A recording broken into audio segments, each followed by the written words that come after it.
to today's discussion. Let's jump right into it. You saw in the title the main problem with happiness. And I'm offering to you a different perspective, maybe not new to you who've heard this slant or perspective or facet about happiness. But I'm going to use this from a dear friend of mine that I was speaking with the other day. Her name was Martha. So let's use Martha's definition and distinction between happiness and joy. As we're just talking, as we usually do about anything and everything, we were discussing the difference between happiness and joy. I thought it was pretty much the same thing, but she corrected me by saying, no, happiness is temporary. You find happiness in and maybe on the brain as a temporary state of maybe elation. But joy is constant, like the joy in and of the heart, or the joy in and of the heartbeat. That's the constant of joy. Not gotta go find that. So the happiness, you go looking for it, trying to find it, trying to get it, and get more of it. But this discussion today is about the constant versus the transaction, the constant versus the variable. And let's just dismiss that pursuit of happiness bullshit. Yeah, that was in the Bill of Rights or whatever is stated about our entitlement to being here in this life, the pursuit of happiness. But why chase something that you'll never catch and never can you ever retain it? Why do that when you could just simply accept the free gift and the grace you never asked for but was given to you even before birth? Yet that same thing, this grace and this gift, is provided to you and I in each and every moment that you and I receive it, even as we're speaking and sharing this message today. Even during those vast periods where you may have forgotten or outright rejected and dismissed the life force within you.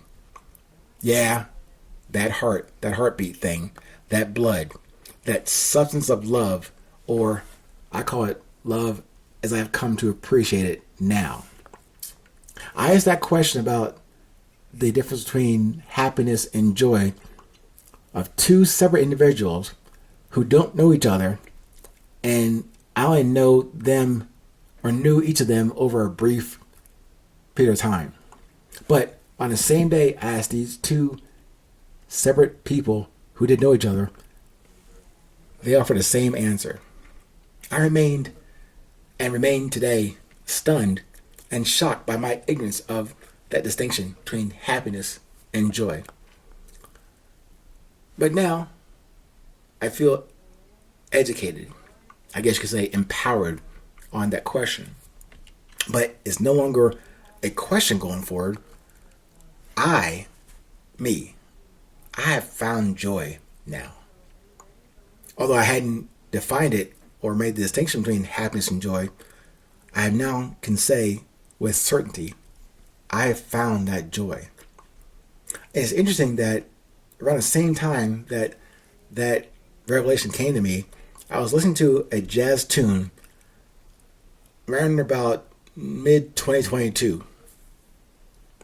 And that time in my life, I was, going through a divorce and trying to get into this thing called resilience that I wrote about in the book, but maybe I hadn't fully activated it, or may have left it in some sort of what do you call that thing between where you want to be and where you are, purgatory. That's what it was. I left my resilience action in purgatory.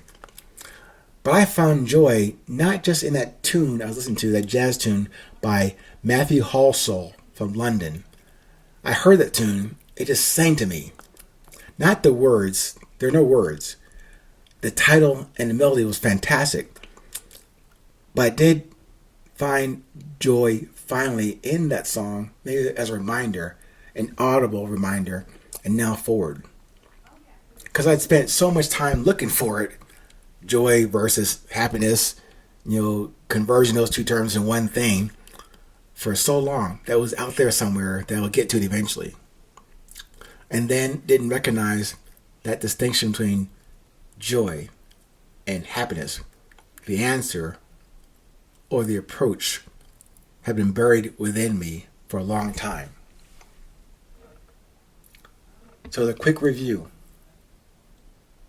They seem like, negligible differences about what is joyful and what's happy. But if you can remember what I said to you a few moments ago, in these past 500 seconds, whatever happiness you are searching for or clinging on to, it's temporary. Certainly it's fun. Certainly it feels fantastic when you get it.